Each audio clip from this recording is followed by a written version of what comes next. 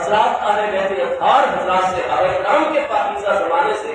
یہ واضح عقیدہ چلا آ رہا ہے کہ مقام نبوت اور رسالت سب سے اعلیٰ ترین مقام ہے، اور کوئی بھی غیر نبی اور غیر رسول ہستی عظمت کے اندر، مقام و مرتبے کے اندر کبھی بھی کسی نبی علیہ السلام سے افضل و اعلیٰ کو پوچھا، کوئی بھی غیر نبی ہستی کسی نبی علیہ السلام کے برابر بھی نہیں ہو سکتے ہیں۔ ہم جمہور اہل اسلام کا اور اہل تشیع کے عقائد میں جو بنیادی ترین فرق ہے، ان میں ایک فرق یہ بھی واضح طور پر موجود ہے کہ جو اہل تشیع ہے، امامیہ، یہ سارے کے سارے ان کا واضح طور پر عقیدہ ہے کہ یہ صرف مصطفیٰ کریم علیہ السلام کی ذات بابرکات کو 12 ائمہ اہل بیت اطہار رضوان اللہ تعالیٰ علیہ مجمعین سے افضل مانتے ہیں۔ یعنی اہل تشیع کا یہ عقیدہ ان کی کتابوں کے اندر بھی، ان کی آپ تقریریں سنیں، انتہائی علوم کے اوپر مبنی ہوگی، اور وہ لوگ صرف آقا کریم علیہ السلام کی ذات بابرکات کو حضور مولا کائنات کرم اللہ تعالیٰ وجل کریم کی ذات بابرکات سے اور باقی 11 ائمہ اہل بیت اطہار رضوان اللہ تعالیٰ علیہ مجمعین کی پاکیزہ بارگاہوں سے افضل مانیں گے، صرف نبی علیہ السلام کی ذات بابرکات کو۔ باقی جتنے بھی رسولان اعظام، انبیاء کرام علیہ السلام ہیں، ان سے وہ حضور مولا کائنات اور باقی 11 ائمہ اہل بیت اطہار کو افضل مانتے ہیں، اور بتاتے ہیں کہ حضرت مولا مرتضیٰ شیر خدا کرم اللہ تعالیٰ الکریم سیدنا امام حسن مجتبیٰ، سیدنا امام حسین شہید کربلا، سیدنا امام زین العابدین، سیدنا امام محمد الباقر، سیدنا امام جعفر الصادق، سیدنا امام موسیٰ الکاظم، سیدنا امام علی الرضا، سیدنا امام محمد التقی، سیدنا امام علی النقی، سیدنا امام حسن عسکری، سیدنا امام محمد المہدی جنہوں نے قرب قیامت میں پیدا ہونا ہے۔ تو ان تمام کے تمام 12 ائمہ اہل بیت اطہار ہستیوں کو وہ کہتے ہیں کہ وہ آدم علیہ السلام سے بھی افضل ہے، نوح علیہ السلام سے بھی افضل ہے، ابراہیم علیہ السلام سے بھی افضل ہے، اسماعیل علیہ السلام سے بھی افضل ہے، یعقوب اور اسحاق علیہ السلام ہو، یعقوب اور عیسیٰ علیہ السلام ہو، ان سب سے وہ حضور مولا کائنات اور باقی آپ کی اولاد امجاد کو افضل مانتے ہیں۔ قرآن مجید فرقان حمید کے صریح اور واضح ارشادات کی وہ خلاف ورزی کرتے ہیں، جیسے زکوٰۃ کا 250 مرتبہ ذکر قرآن پاک میں مختلف حوالوں سے آ رہا ہے، لیکن وہ زکوٰۃ کو اپنی فقہ کے اندر ایک ذرے کے برابر بھی جگہ دینے کے لیے تیار نہیں ہے۔ جس چیز کا حکم اور ذکر نماز کے ساتھ ہمیشہ لفظ زکوٰۃ کے ساتھ کیا جاتا ہو، وہ اس کے بالمقابل خمس رکھ لیں گے، لیکن زکوٰۃ کے احکام کی طرف نہیں آئیں گے، اور اس کو انہوں نے اپنے دین کا، اپنی ملت کا،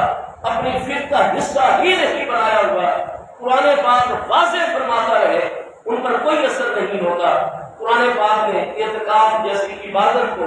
واضح طور پر بیان فرمایا، لا تباشرون وانتم عاکفون فی المساجد۔ قرآن نے واضح اعتکاف کا ذکر فرمایا، وعہدنا الی ابراہیم واسماعیل ان طہرا بیتی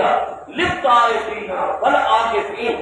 ابراہیم علیہ السلام کے زمانے میں قرآن فرماتا ہے اعتکاف جیسی عظیم عبادت موجود ہے، اور ہم نے عہد لیا تھا ابراہیم علیہ السلام اور اسماعیل علیہ السلام سے کہ میرے پیارے گھر مسجد حرام اور خانہ کعبہ شریف کو ہمیشہ آپ کریم ہستیوں نے پاک اور صاف کر کے رکھا ہے۔ کن کے لیے؟ للطائفین والعاکفین، طواف کرنے والوں کے لیے، اعتکاف بیٹھنے والوں کے لیے۔ تو قرآن پاک جس اعتکاف کا ذکر فرماتا ہے کہ وہ ابراہیم علیہ السلام کے دور میں بھی عظیم عبادت ہے، اور دنیا کے سب سے بڑے مرکز اور پہلے مرکز خانہ کعبہ شریف اور مسجد حرام میں اعتکاف ہوتا تھا، اور ہزاروں سالوں سے یہ عبادت آ رہی ہے۔ اور سورہ بقرہ میں اعتکاف کا مسئلہ قرآن پاک نے بیان فرمایا کہ لا تباشرون وانتم عاکفون فی المساجد۔ جب مسجدوں کے اندر تم رمضان میں یا آگے پیچھے اعتکاف بیٹھے ہوئے ہو تو پھر اپنی بیوی کے قریب نہیں جانا، ان کو ادھر نہیں بلانا۔ تو قرآن پاک میں واضح طور پر جو احکام موجود ہوتے ہیں، ان حضرات کو اس چیز کی کوئی پرواہ نہیں ہوتی کہ قرآن مجید سب سے بڑی حجت ہے، سب سے بڑی دلیل ہے۔ قرآن میں ایک چیز کا ذکر ہے، وہ اپنی مرضی کے مانیں گے اور اپنی مرضی کے اوپر چلتے ہیں۔ تو بالکل اسی طریقے سے ہمارا ان کا یہ بھی ایک بنیادی اختلاف ہے کہ ہم جتنے بھی مقامات قرب ہیں اور اللہ پاک کی نعمت پر مشتمل مقامات، ان میں سب سے بڑا مقام اور مرتبہ ہے تو وہ نبوت اور رسالت کا مقام ہے،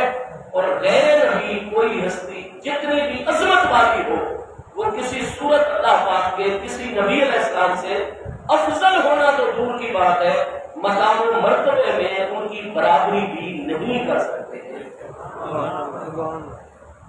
مفسرین کرام رضوان اللہ تعالی علیہم کی ایک جماعت اس طرح گئی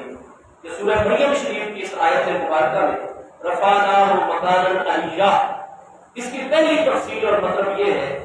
کہ یہاں مکانا علیہ سے مراد نبوت ہے۔ اللہ پاک فرمایا کہ ہم نے ادریس علیہ السلام کو بلند مرتبے پر فائز فرمایا اور بلند فرمایا، یعنی ان کو نبوت کا مقام عطا فرمایا، یہ ایک مطلب ہے۔ دوسرا مطلب یہ بیان فرمایا جاتا ہے کہ مکانا علیہ سے مراد اللہ پاک کا قرب ہے کہ نبوت کے ساتھ ساتھ اللہ پاک نے ان کو خاص مقام قرب اپنی بارگاہ اقدس کے اندر عطا فرمایا ہوا ہے۔ اور تیسرا مطلب جو ہے وہ حدیث مبارکہ کے اندر بیان ہوا کہ حضرت سیدنا ادریس علیہ السلام،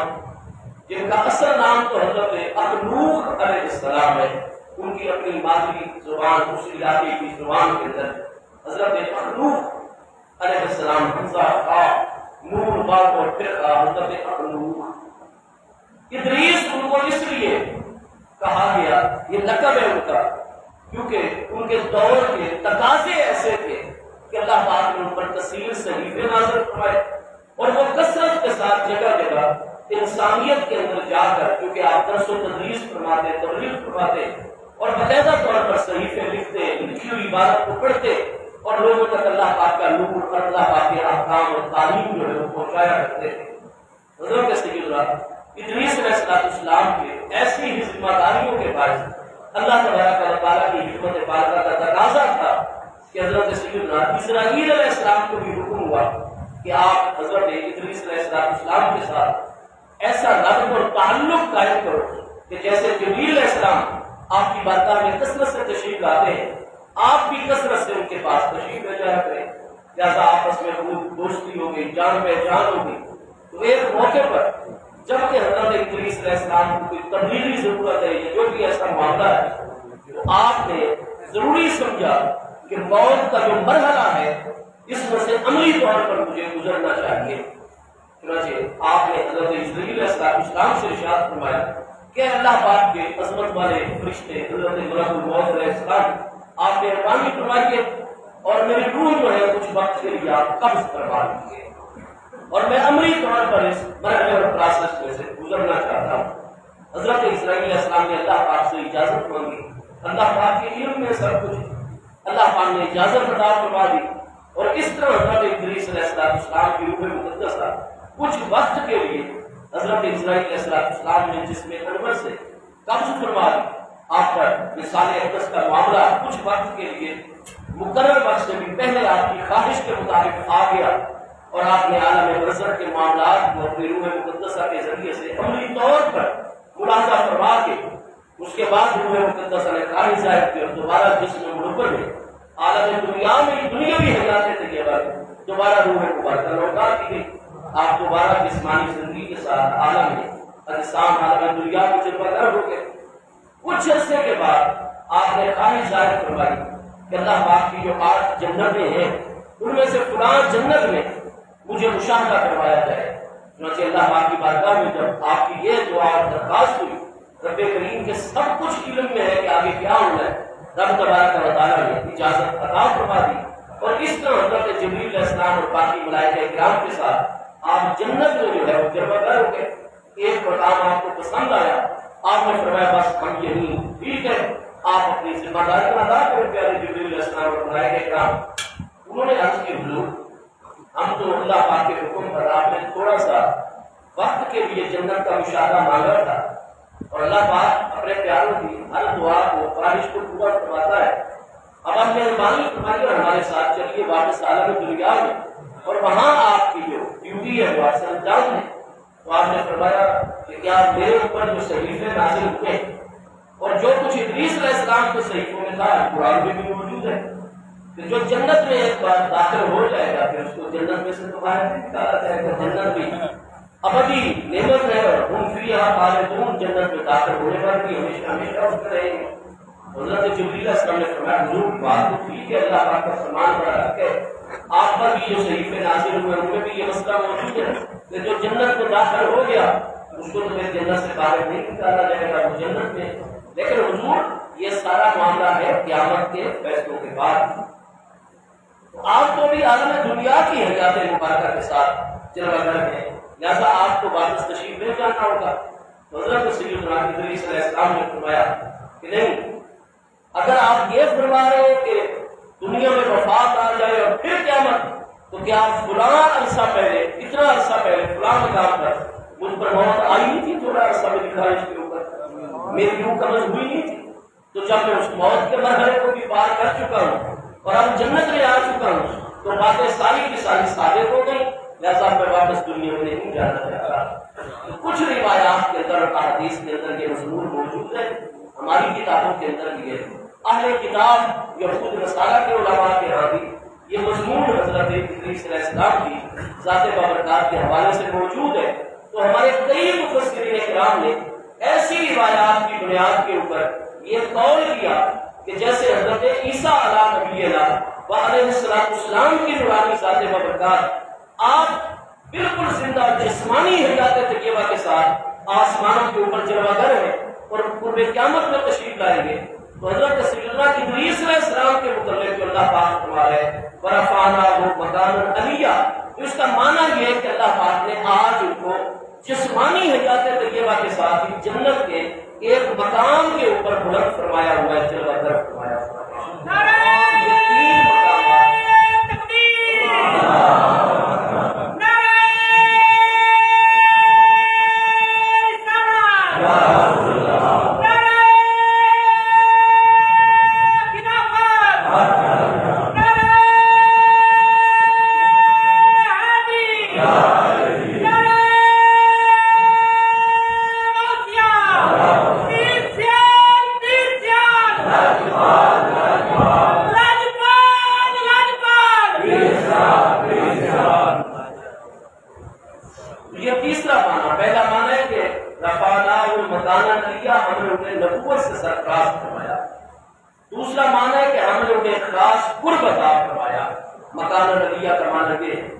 تیسرا معنی یہ ہے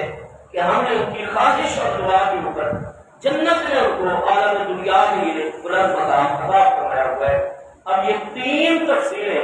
ہماری کتابوں کے اندر تقریباً ہر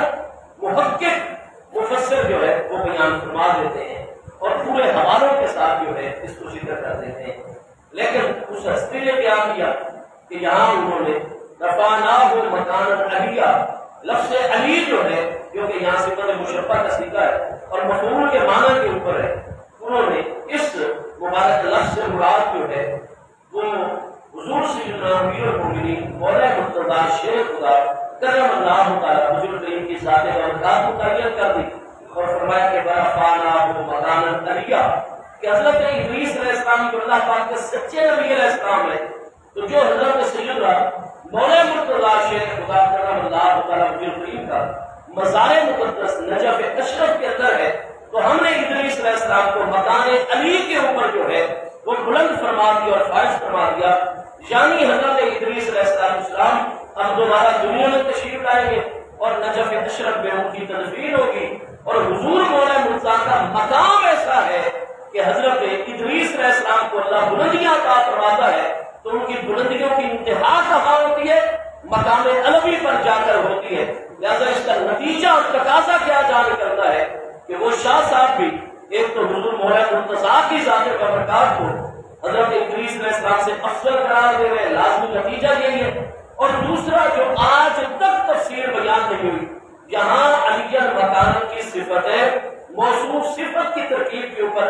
ظرف واقع ہو رہا ہے رفعناہ کا، انہوں نے اس کو باقاعدہ حضور مولا مرتضیٰ کی ذات اقدس مراد لے دیا، اور اس طریقے سے ایک نیا معنی جو ہے تو ہم نے کوشش کی ہے کہ جتنے ہمارے صوفیاء اعظام اہل حقائق رضوان اللہ تعالیٰ علیہ ان کی تفسیریں موجود ہیں، ہم ان کی تفسیر میں کہ کوئی ایسی بات میں تفسیر موجود ہو تو ہرگز اللہ پاک کے کسی اہل حقائق اور صاحب عرفان ہستی نے بھی ایسی تفسیر نہیں کی۔ یہ سلسلہ رکنا چاہیے، اور ہم اس چیز سے بہت زیادہ نالاں ہیں، پریشان ہیں، قرب قیامت ہے، اور ایسی تمام شخصیات کہ جن کے کئی پیروکار ملک کے اندر یا دنیا کے اندر موجود ہیں، ان سب کی ذمہ داری بھی چونکہ ایسی شخصیات کے اوپر آ جاتی ہے، لہذا چاہیے کہ دین کا کوئی بھی معاملہ ہو یا اللہ تبارک و تعالیٰ کے کلام مقدس کا معاملہ ہو تو ان کو اس طریقے سے کھلواڑ نہیں کرنا چاہیے، اپنی ذمہ داری کا مظاہرہ کرنا چاہیے، اور اس حوالے سے ان کو کوئی غصہ کرنے کی بجائے یا جن فاضلین نے ان کو متوجہ کیا اس بات کی طرف، الٹا ان کے اوپر وہ چڑھ دوڑے، اور اس حوالے سے اعلیٰ حضرت فاضل بریلوی رحمت اللہ تعالیٰ علیہ کے ترجمہ قرآن پر بھی انہوں نے حملے کرنے شروع کر دیے، تو یہ چیز قابل برداشت نہیں ہے۔ چاہیے کہ ان سارے معاملات کو درست کیا جائے، ورنہ پھر مجبوری ہوگی کہ شرعی احکام جو ہے وہ متوجہ کر دیے جائیں گے۔ آپ سب حضرات کی خدمت میں بھی درخواست ہے کہ ان سارے کے سارے معاملات میں احتیاط ہونی چاہیے۔ دوسرا فقہی مسئلہ جن کی طرف ہمارے حضور بہت زیادہ ہمیں متوجہ فرماتے ہیں، ان میں سے ایک چیز تو ہے کہ پچھلے دنوں آپ کے کلام مقدس اور آپ کے ارشادات عالیہ سے، اور یہاں میں طالب علم یہ بات کی عرض کر دوں کہ حضور پیر طریقت راہب شریعت ضیاء چشت حضور سیدی خواجہ تاجدار سیدی حافظ خواجہ محمد ضیاء الحق صاحب چشتی سیالوی غریب نواز دامت برکات العالیہ زید سجادہ عالیہ آستانہ عالیہ سیال شریف الحمدللہ تعالی استاد العلماء مفتی محمد نعیم الحق سیالوی صاحب میرے سامنے صف اول میں آپ جو ہے جلوہ گر ہے، آپ اس بات کی تصدیق فرمائیں گے کہ کوئی بھی ایسا شرعی معاملہ آتا ہے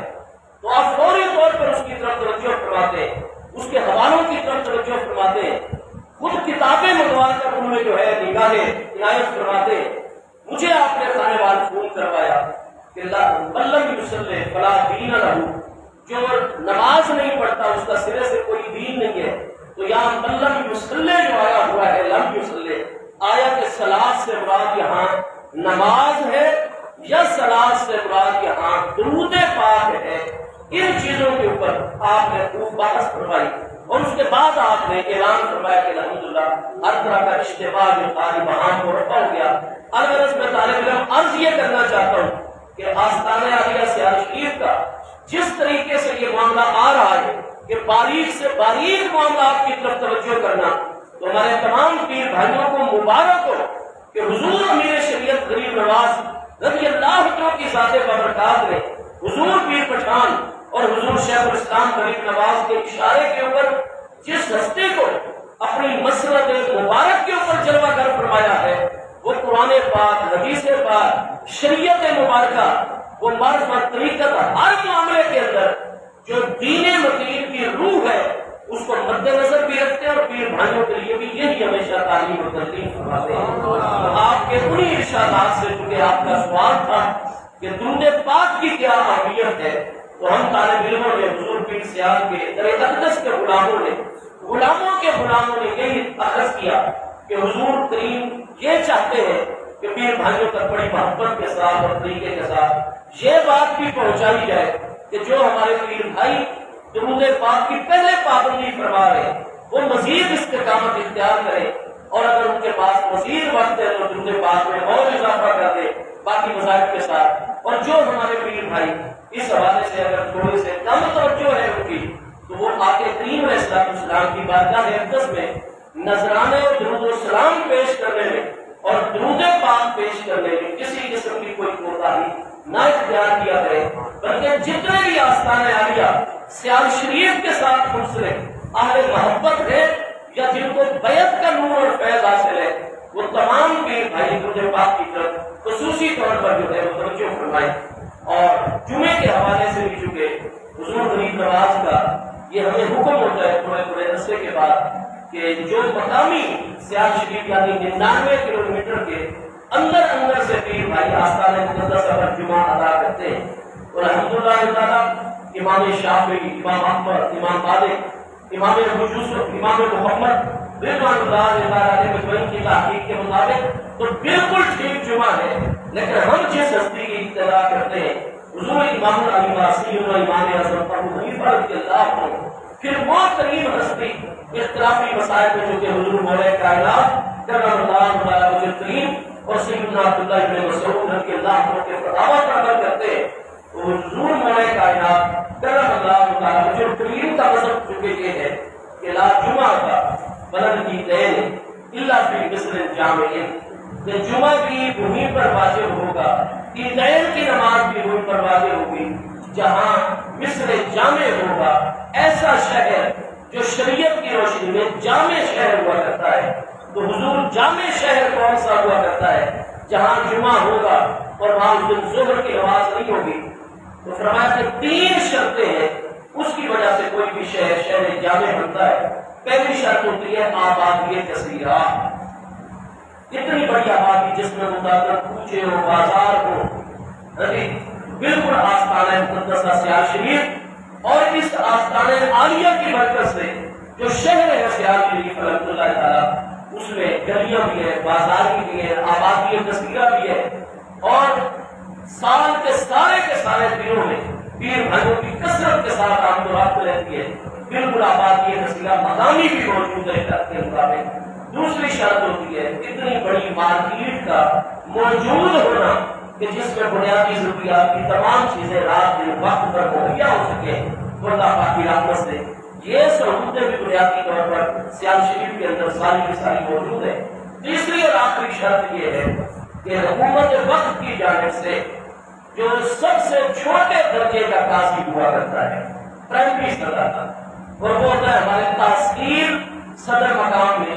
مجسٹریٹ صاحب، کہ جن کے پاس پولیس باقاعدہ مجرمین کو پکڑ کر لاتی ہو اور مجسٹریٹ کے سامنے باقاعدہ وہ معاملات پیش ہوتے ہو، اور وہ عدالتی طریقہ کار کے مطابق پورا غور و فکر بحث و تمیز کر کے تحقیق تفتیش کر کے اس کے بعد جو باقاعدہ سزاؤں کا اعلان کرتے ہو، اور انتظامیہ مجسٹریٹ کے فیصلے کے اوپر جو ہے وہ عمل درآمد کراتی ہو۔ تو چونکہ ہمارا جو موجودہ نظام ہے اس میں کم از کم بھی وہ تحصیل کا جو صدر مقام ہوتا ہے وہاں ہمارے اسسٹنٹ کمشنر بھی ہوتے ہیں، ایس پی صاحب بھی، اور اس کے ساتھ ساتھ جو ہے وہ مجسٹریٹ صاحب بھی وہاں موجود ہوتے ہیں۔ کم از کم درجے کی سب سے چھوٹی مجسٹریٹ صاحب کی عدالت موجود ہوتی ہے۔ تو چونکہ آستانہ مقدسہ سیال شریف اور شہر مبارک سیال شریف میں کیونکہ مجسٹریٹ یا اس لیول کا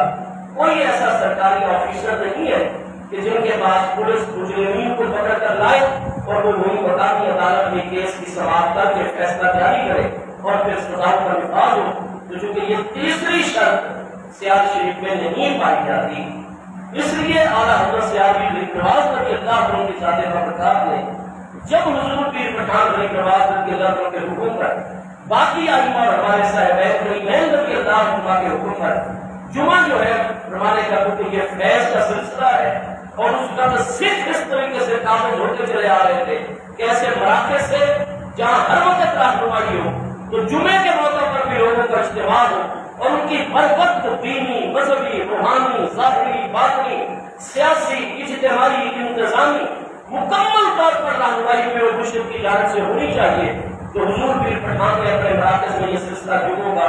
شروع کیا تھا صاحبین کریمین کے فضلے پر، لیکن ساتھ ہی امام اعظم ابو حنیفہ رضی اللہ عنہ اور سیدنا مولانا مختار حضرت عبداللہ ابن مسعود کے فتوے کی روشنی میں احتیاط الظہر کا حکم بھی جاری فرمایا ہوا تھا، لہٰذا یہ سلسلہ اسی طریقے سے جاری۔ تو اب بھی یہ ہے کہ کیا ہمیں پاکستان کے بعد بھی الحمدللہ ہمارا آزاد وطن ہے، سارے معاملات اپنی جگہ موجود، لیکن جس طرح ہم جمعہ پڑھتے ہیں حضور سیال چشت ہمارے مرشد کریم حضور پیر سیال اجبار سیدنا خواجہ قادیان حضور سیدی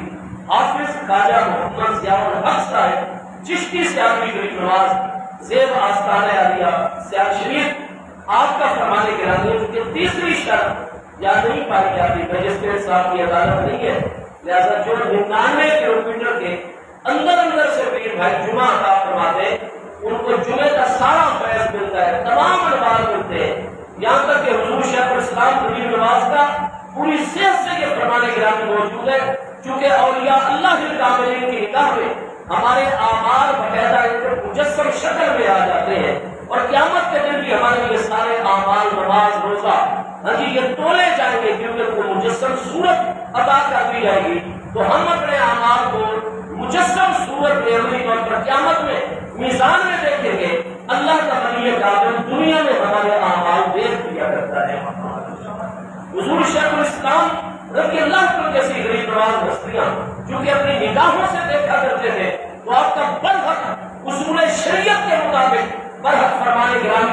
کہ جتنے بھی پاکستان میں جمعے ادا ہوتے وہ ادا ہونے کے بعد بلندی کی طرف جاتے ہیں اللہ تعالیٰ کی بارگاہ میں قبولیت کے لیے، لیکن وہ جمعے رکے رہتے ہیں اور سیال شریف کے جمعے کا انتظار کرتے ہیں۔ جب سیال شریف کا جمعہ ادا ہوتا ہے وہ سارے سیال شریف کے جمعے کے ساتھ مل کر باتا ہے۔ الحمدللہ تمام کے تمام بھائیوں کو وہ فیض یا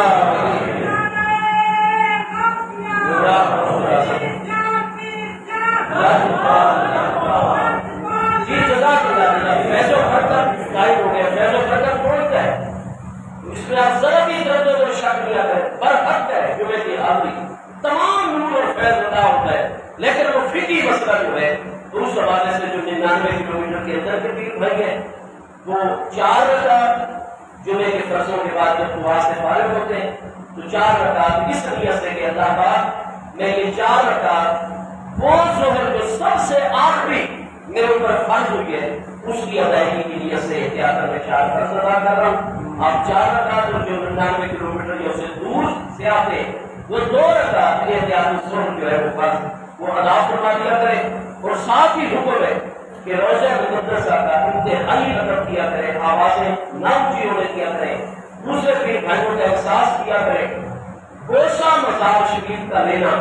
یہ بالکل شرعی دلائل ظاہرہ سے ثابت ہے، اور اگرچہ کبھی ہمارے مشاہد سجدہ تعظیمی کے قائل ہیں، لیکن حضور میرے شریعت غریب نواز کا بھی یہی حکم ہے اور حضور ضیاء چشت کا بھی یہی حکم ہے کہ کوئی بھی پیر بھائی کسی بھی مزار شریف کے آگے سجدہ تعظیمی نہ کیا کرے۔ سجدہ تعظیمی کی ہر جگہ اجازت نہیں ہے، تو آپ دعا کیا کریں، فیوز و برکات حاصل کیا کریں، لیکن کوئی بھی پیر بھائی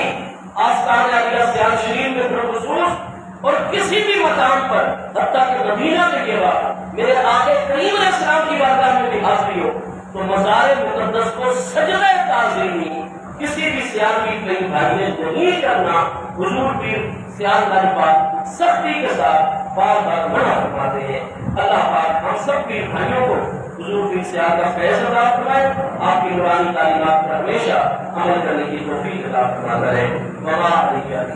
سنت اللہ